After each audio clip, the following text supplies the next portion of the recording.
আজ রথযাত্রা দেশ জুড়েই রথ উদযাপন করা হচ্ছে এবং সমস্ত জায়গাতেই কিন্তু সাজো সাজো রথ। আমরা বিভিন্ন জায়গার ছবি আপনাদের দেখাবো, আমাদের সহকর্মীরা বিভিন্ন জায়গা থেকে রয়েছে।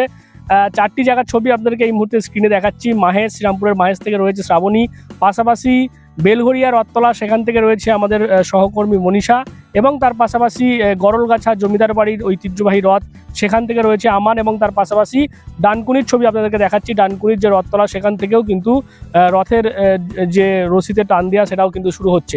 অর্থাৎ বিভিন্ন জায়গাতেই রথের ছবি আপনারা দেখছেন। তো প্রথমেই আমরা চলে যাব শ্রাবণীর কাছে। শ্রাবণী রয়েছে মাহেশ থেকে। মাহেশের যে ঐতিহ্যবাহী রথ সেটাকে কেন্দ্র করে পুলিশ নিরাপত্তাও রয়েছে।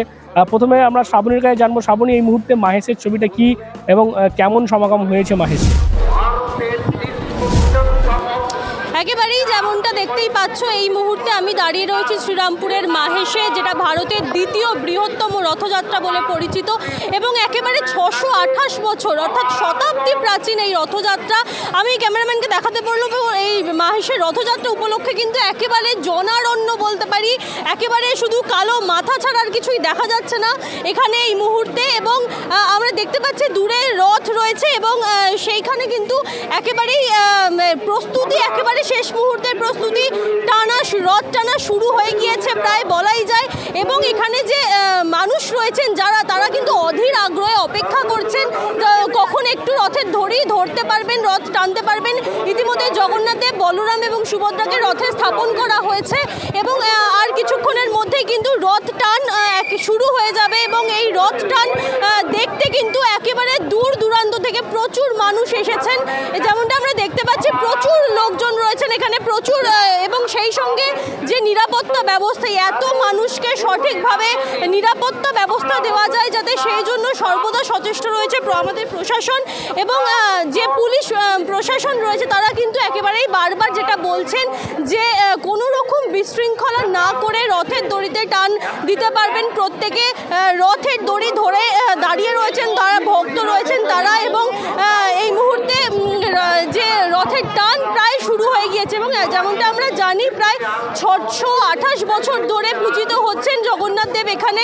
এবং পুরীতে আমরা যেমনটা দেখি মাঝে মধ্যেই বছরের পর বছর, কিছু বছর পর পর কিন্তু জগন্নাথ দেবের নবকলেবর হয়। মাহেশের ক্ষেত্রে এর বিশেষত্ব হচ্ছে যে প্রাচীন মূর্তি, 628 বছরের পুরনো প্রাচীন মূর্তি, সেই প্রাচীন মূর্তিতেই কিন্তু পূজিত হচ্ছে এবং সেই মূর্তি করেই কিন্তু এই রথে করে সেই মূর্তি 1 কিলোমিটার দূরে যে গুন্ডিচা দেবীর মন্দির রয়েছে সেই গুন্ডিচা দেবীর মন্দিরে যাবে।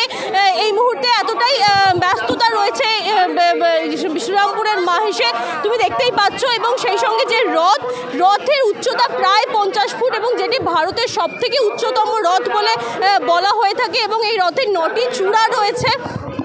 সেই সঙ্গে যে রথটি নির্মিত হয়েছে একেবারে লোহা দিয়ে তৈরি করা হয়েছে। পূর্বে কাঠের রথ থাকলেও এখন কিন্তু এখানে লোহার রথেই কিন্তু জগন্নাথ দেব আরোহণ করেন এবং রথযাত্রা হয়।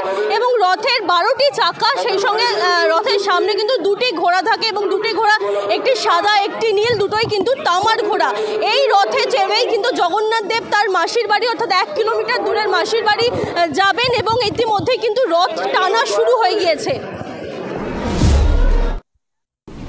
ধন্যবাদ। আমরা শ্রাবণীর সঙ্গে কথা বলছিলাম। এবার আমরা সরাসরি চলে যাব বেলঘরিয়া রথতলায়। সেখান থেকে আমাদের প্রতিনিধি রয়েছে মনীষা। মনীষার কাছে যাবো। মনীষা, এই মুহূর্তে বেলঘরিয়া রথতলা, যেটা পুরীর আদলেই সেখানে যেমনটা আমরা জানতে পেরেছি রথ হয়, তো সেখানে বেলঘরিয়ার ছবিটা কি? দেখো, এই মুহূর্তে দাঁড়িয়ে রয়েছে কিন্তু আমি একেবারে বেলঘরিয়া রথতলার যে সুবিশাল সুবিখ্যাত রথ রয়েছে সেই রথের একেবারে সামনে। আজকে 7ই জুলাই একেবারে পশ্চিমবঙ্গ সহ দেশের বিভিন্ন জায়গা কিন্তু একেবারে সাজো সাজো রথ রয়েছে। আর এই মুহূর্তে বিটি রোডের উপরে প্রকাণ্ড 30 থেকে 40 ফুটের 3টে রথ রয়েছে। এই 3টে রথে চড়েই কিন্তু মূলত জগন্নাথ, বলরাম, সুভদ্রা তারা কিন্তু বেরোবে। আর এই মুহূর্তে আমরা যতটা জানতে পারছি সকাল থেকেই কিন্তু প্রভু জগন্নাথের গুপ্ত পুজো, নবযৌবন উৎসব, বাল্য পুজো, এছাড়াও হোম, এছাড়াও ভোগ নিবেদন সবকিছুই প্রায় কমপ্লিট হয়ে এসেছে। এখন কিন্তু রাজ শৃঙ্গার হয়ে গেছে, প্রভু সেজে উঠেছে এবং একে একে কিন্তু জগন্নাথ, বলরাম, সুভদ্রা তারা কিন্তু একেবারে রথের মধ্যে উপস্থিত হয়েছে। তারা কিন্তু তাদের সাথে রয়েছে তাদের সারথি, এমনটাই জানা যাচ্ছে। পুরীর আদলেই কিন্তু এই রথ, অর্থাৎ পুরী থেকে আগত কাঠ দিয়েই কিন্তু এই রথ তৈরি করা হয়েছে। পাশাপাশি কিন্তু পুরীর যে রথের রশি ধরে টান, সেই রথের রশি ধরে টানের যে নিয়মবিধি রয়েছে, সেই নিয়মবিধি মেনেই কিন্তু এই বেলঘড়িয়া রথতলার যে রথ, সেই রথ কিন্তু টেনে নিয়ে যাবে এই যে মন্দিরের আধিকারিকরা রয়েছে, মন্দিরের মূল যে কাণ্ডারীরা রয়েছে তারা। এখানে দেখতেই পাচ্ছেন যে বিটি রোডের উপরেই এই সুবিশাল রথ আয়োজন করা হয়েছে। এই রথ নিয়ে যাবার দরুন কিন্তু যাতে স্বাভাবিকভাবে হয়, সাধারণ মানুষ এবং যারা সুবিশাল ভক্তরা রয়েছে, ভক্তরা দূর দূরান্ত থেকে আছে, তাদের করে কোনো রকম যাতে অসুবিধা না হয় সেই জন্য কিন্তু ভালোভাবে পুলিশ মোতায়েন করা হয়েছে, ট্রাফিক পুলিশ দেওয়া হয়েছে, যাতে করে সাধারণ মানুষের কোনো রকম অসুবিধা না হয়, ডেলি প্যাসেঞ্জারি ক্যান্ডিডেট যারা রয়েছে তাদেরও কোনো অসুবিধা না হয়। ধন্যবাদ। আমরা মনীষার সঙ্গে কথা বলছিলাম। এবার আমরা সরাসরি চলে যাব আমাদের জেলা হুগলির অন্যতম যে রথ গরলগাছা জমিদার বাড়ি, সেই রথও কিন্তু শুরু হয়েছে। আমান আমাদেরকে জানাবে যে এই গরলগাছা জমিদার বাড়ির যে রথ, সেই রথ কেমন ভাবে উদযাপন করা হচ্ছে। দেখো এই মুহূর্তে আমি রয়েছি গরলগাছার, অর্থাৎ বাবুদের বাড়ি জমিদার বাড়ি যে রথ 165 বছরের পুরনো এই রথ, আর কিছুক্ষণের মধ্যেই গরলগাছা হাই স্কুলের মধ্যে পৌঁছায় মাসির বাড়ি যাচ্ছেন। এবং দেখতে পাবেন এই যে দড়ি টানা হচ্ছে, এবং এইখানকার যে বিশিষ্ট মানুষ রয়েছে, সুবীর মুখার্জি থেকে শুরু করে আরো সকলে এই দড়ি টান দিয়েছে। এবং পাশাপাশি যে বাবুদের যে রথ, এই রথ নিয়েই একটা এখানে ঐতিহাসিক একটা স্টোরি রয়েছে।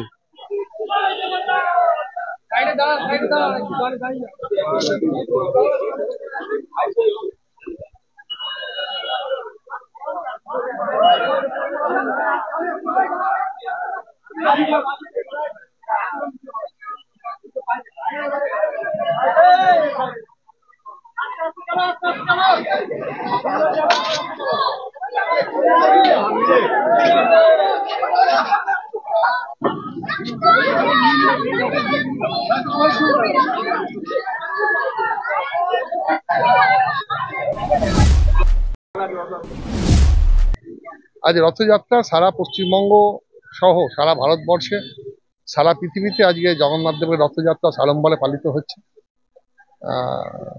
পুরীর সাথে সাথে, মাহেশের সাথে সাথে, হুগলি জেলার গুপ্তিপাড়া রথের সাথে সাথে বিখ্যাত রথ হচ্ছে গরলগাছার এই বাবুদের বাড়ি বা মুখার্জি বাড়ির রথ। সেই রথ 165 বছরে পদার্পণ করলো। 1860 সালে এই রথের সূচনা হয়েছিল, এবং সেই একই রথ গরলগাছার কথিত আছে, গরলগাছার বল্লভদের বাড়ির মানুষ এই রথের চাকাগুলো নির্মাণ করেছিলেন। এই গরলগাছা গ্রামের মানুষই এই রথটাকে নির্মাণ করেছিলেন। সেই রথ একইভাবে একই কাঠামোয় বারংবার বা প্রত্যেক বছর এই গরলগাছার মুখার্জিদের বাড়ি থেকে গরলগাছা হাই স্কুল মাঠ পর্যন্ত যায়, এবং সেখানে 8 দিন থাকার পরে উল্টো রথে আবার এখানে ফিরে আসে। এখানে রথের আলাদা থাকার জায়গাও আছে। রথের ওপর নারায়ণ অধিষ্ঠিত হয়ে সেই নারায়ণের পূজাও হয়েছে। রথের একটা টানও 12টার পরে হয়েছে। একসঙ্গে সকলেই প্রায় মধ্যাহ্ন ভোজন করেছে, এবং তারপরে একটু পরেই রথ মাসির বাড়ি অর্থাৎ গরলগাছা হাই স্কুল মাঠে যাবে। সেখানে তোড়জোড় শুরু হয়ে গেছে। আর কিছুক্ষণ পরে রথের রশিতে টান পড়বে, এবং এই রথের মধ্যে প্রত্যেক মূর্তির মধ্যে একটা বৈশিষ্ট্য আছে। কেউ এখানে দেখবেন পুলিশ আছে, মাছ কুটুনি আছে, ঘোড়াকে যে করছে সহিস আছে, তার মানে ষড়রিপুকে কন্ট্রোল করার যে একটা বার্তা, এই সমস্ত মূর্তির মধ্যে সেই সমস্ত কিছু পৌরাণিক আখ্যান নিহিত আছে। অত্যন্ত একটা প্রাচীন এবং ঐতিহাসিক এই গরলগাছার মুখার্জি বাড়ির রথ বা গরলগাছার আপামর মানুষের রথ, সেই রথযাত্রা আজকে সাড়ম্বরে পালিত হচ্ছে। ধন্যবাদ। আমরা আমার সঙ্গে কথা বললাম, এবং এরপর আপনাদেরকে যে ছবি দেখাবো ডানকুনি রথতলা এলাকা, সেখান থেকেও কিন্তু রথ বেরিয়েছে। সেখানে রথযাত্রার সভাপতি তথা CIC কল্যাণ বন্দ্যোপাধ্যায় তিনি রয়েছেন, তিনিও রথের যে দড়ি, সেই দড়িতে টান দিয়েছেন। আমরা তার বক্তব্য শুনবো। আজ 24 বছর পা দিল। এটা একটা বাঙালির উৎসব, বিবেকানন্দ স্পোর্টিং ক্লাব। এটা দীর্ঘদিন ধরে এত সুন্দরভাবে ডানকুনির মানুষ, সেই বিবেকানন্দ স্পোর্টিং এর আশেপাশে সমস্ত উত্তর সুভাষপল্লীর মানুষ মিলে, সকলে মিলে একসাথে ধর্ম বর্ণ নির্বিশেষে এই প্রোগ্রামটা করে। এটা ডানকুনিবাসী একটা আবেগ। এই রথযাত্রা উৎসব শুধু কোনো পাড়ার নয়, কোনো ওয়ার্ডের নয়, এটা পুরো ডানকুনিবাসী আবেগ। চারিদিকে এত মানুষ দাঁড়িয়ে আছে, জগন্নাথ দেবের দর্শন করছে। আমরা জানি জগন্নাথ দেব আজকে মাসির বাড়িতে যায়, আবার উল্টো রথের দিন বাড়ি ফেরে। তা আজকের এই উৎসব, আজকের এই আনন্দ সমগ্র ডানকুনিবাসীর জন্য। এই রথ যাবে কালীপুর অব্দি। আমাদের শুরু হয়েছে রথতলা থেকে, ক্লাবের ওখান থেকে শুরু হয়ে কালীপুর অব্দি গিয়ে ঘুরে আবার এই লোকনাথ মন্দিরের এখানে আমরা রথ রাখবো। উল্টো রথের দিন আবার রথ গিয়ে যথাস্থানে ফিরে যাবে। কল্লোল বন্দ্যোপাধ্যায়, এই রথযাত্রা উৎসব কমিটির সভাপতি। 4টি জায়গার আপনারা ছবি এই মুহূর্তে দেখছিলেন। শ্রীরামপুরের মাহেশ থেকে ছিল শ্রাবণী, অন্যদিকে যে বেলগড়িয়া রথতলা সেখান থেকে মনীষা, গড়লগাছা থেকে আমান, সমস্ত জায়গার ছবি আপনাদেরকে দেখালাম। সকলকে ধন্যবাদ। এবং বোঝাই যাচ্ছে যে রথযাত্রা উপলক্ষে কেন্দ্র করে কিন্তু সমস্ত জায়গাতেই একেবারে উৎসবের মেজাজ। সেখানে রথের যে দড়ি, সেই দড়িতে টান দিতে সাধারণ মানুষ যেমন ভক্ত সমাগম যেমন হয়েছে, পাশাপাশি কিন্তু বিভিন্ন জায়গাতেই রথযাত্রাকে কেন্দ্র করে কিন্তু মেলাও বসেছে। আপনারা কি বলবেন? মেগা কভারেজ আপনাদের কেমন লাগলো রথযাত্রার? অবশ্যই কমেন্ট করে জানাবেন কমেন্ট বক্সে। এরকম আরো খবর পেতে নজর রাখবেন ডিএনএন বাংলায়। ডিএনএন বাংলা সবার মনে, সবার ফোনে।